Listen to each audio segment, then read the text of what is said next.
In this video, I will show you how to find the maximum torque of an induction machine. So in order to find that, you first need to find the torque. So the torque is equal to P out over the mechanical speed. And this is again equal to the air gap power over the synchronous speed. So the air gap power is the power on the secondary side, right? So it's basically the power over this resistance here. P out is equal to 1 minus the slip multiplied by the air gap power, and the mechanical speed is equal to 1 minus S multiplied by the synchronous speed, which means that these two here cancels each other out. So the air gap power is the power on the secondary side, which means the power over this one. So we can write the air gap power as a function of S, so it's R2 over S, and then multiply by the current going through, R2 over S, which is R2S, and then squared of that. So we don't have the rotor current. We can find that by using the voltage coming in and all of these impedances here.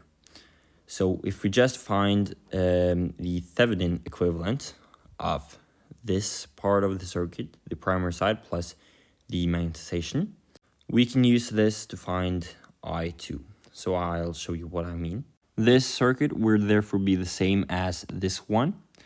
The Thevenin voltage should be equal to the voltage over AB, and the Thevenin impedance is equal to the impedance from A to B on this side.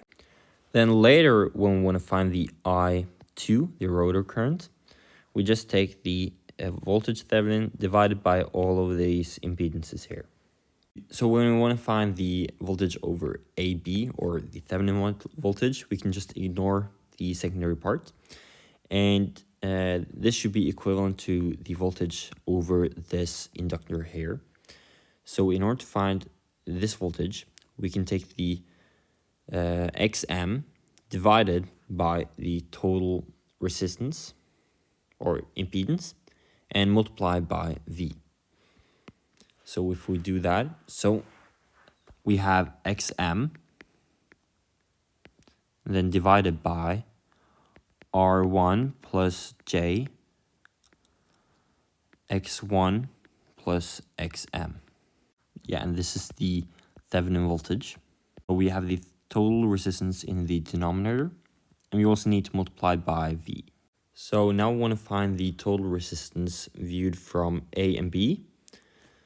So therefore, we just short circuit this voltage source here, and then we just want to find the said Thevenin, which is equal to R1 plus J X1, and then in parallel with JXM. This should therefore be equal to JXM multiplied by R1 plus JXM 1.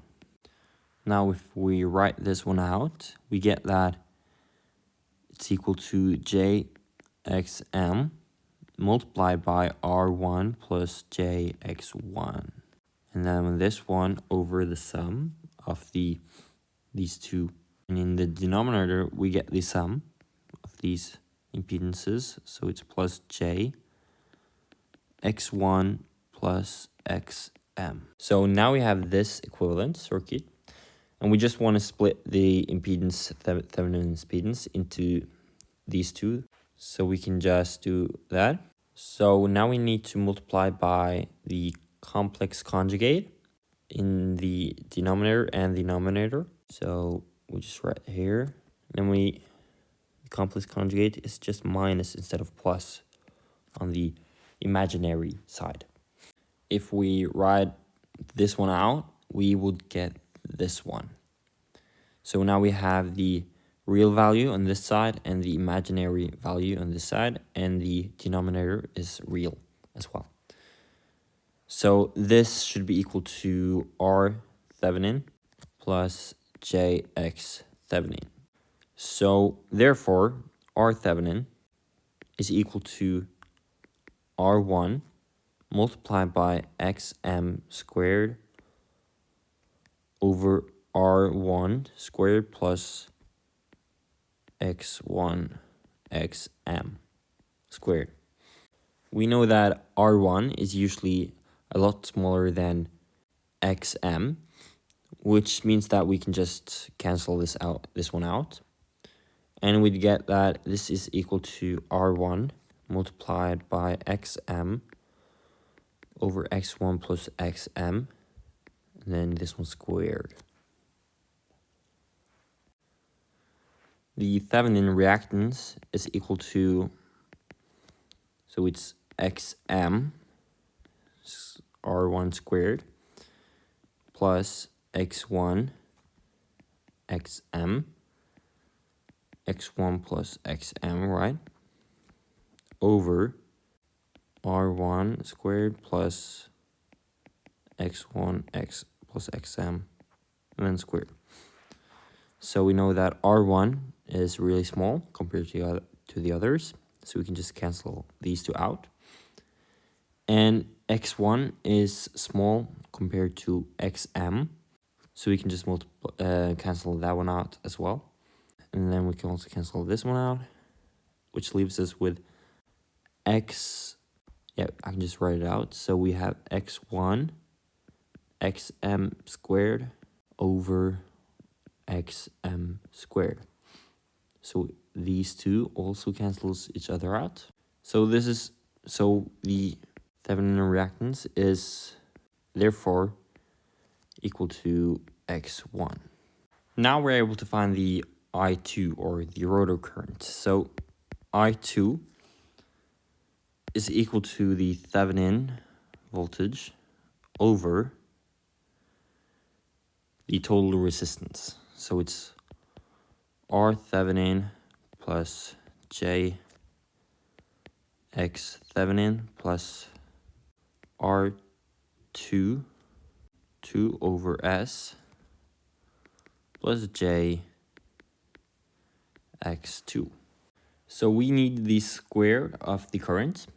So we just take the square now. I2 squared is equal to R. So we just rearrange here a little bit. So it's R2 over S. And this one squared, so we take the real part squared, plus the unreal part, which is the reactance, Thevenin reactance, plus X2. And then over, or this is under, the Thevenin voltage squared. So now we can find the electrical torque, which is equal to 3 multiplied by the resistance here. So I don't use the prime anymore. And then over, so we also need the synchronous speed. So we just take S, which is R over S, right? And multiply by the synchronous speed. And then we have the current squared. So it's just this expression for the current. So we can just copy that. This should be the equation for the electrical torque. When we're going to find the maximum torque, we first want to find when the electric torque is, the derivative of the electric torque is 0. So the derivative of electric torque here is equal to 0. That's what we want to find. So we want to find S when it's equal to 0. So in order to find the derivative of the torque, we should first rearrange this expression. So we have that 3 R2, and then we have Thevenin voltage, and then over the synchronous speed. And that leaves us with S over the denominator. So this in the front part here is is constant, I mean. And this here is dependent on s. So if we just, it's over 1 over s here. So we don't want any parts with 1 over s in the equation. So we have it two places. We have it here and here. So we can first rewrite this one here. It should be equal to r Thevenin squared plus 2r Thevenin and then r2 over s plus r2 over s and this one squared. So we don't want this 1 over s here, so we need to multiply the denominator by s squared to get rid of this one.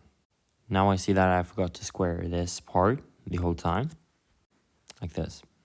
So if we now multiply this expression here by s squared, we can just copy this one first. We get that we have not 1 over s here, but we have s. And on here, we have just one s, like this. We also have s squared here. So this should be, these two expressions here should be equivalent. So taking the derivative of this expression should be a lot easier. So if we just substitute some values here, so the denominator, let's say that the denominator is equal to n. So n is equal to s, and the denominator is d. So d is equal to this whole thing here. So we know that the derivative of t e over s is equal to the derivative of n over d, which is equal to n derivative multiplied by d minus d multiplied by, or minus n multiplied by d derivative over d squared.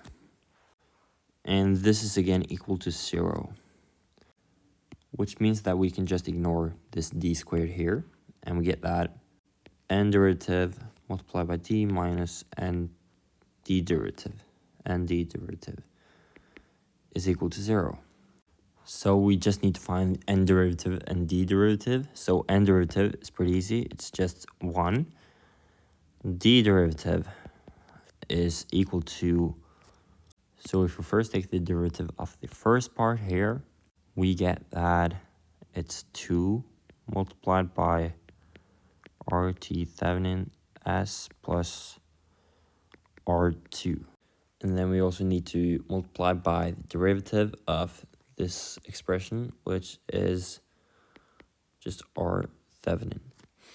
And then we add the derivative of this part, which is just 2s, and then the rest remains constant, plus x2 squared. So now we get that this one here, so it's n derivative multiplied by d, which is 1 multiplied by d, right?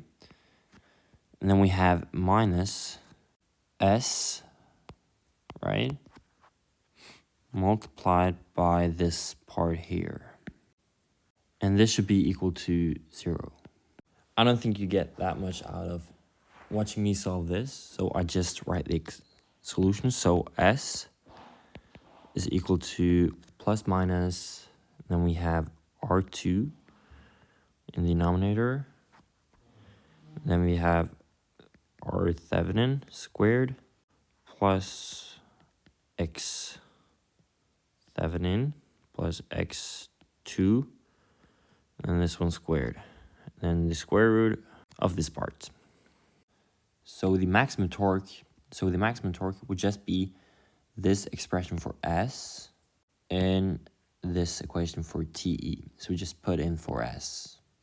If you do that, you will get that the electrical torque is equal to 3 over 2, and then the synchronous speed multiplied by yeah, we just take the denominator first because it's pretty long. So R Thevenin plus minus, then R Thevenin again, squared, plus X Thevenin plus X2, and then this one squared, and then the square root of this part here.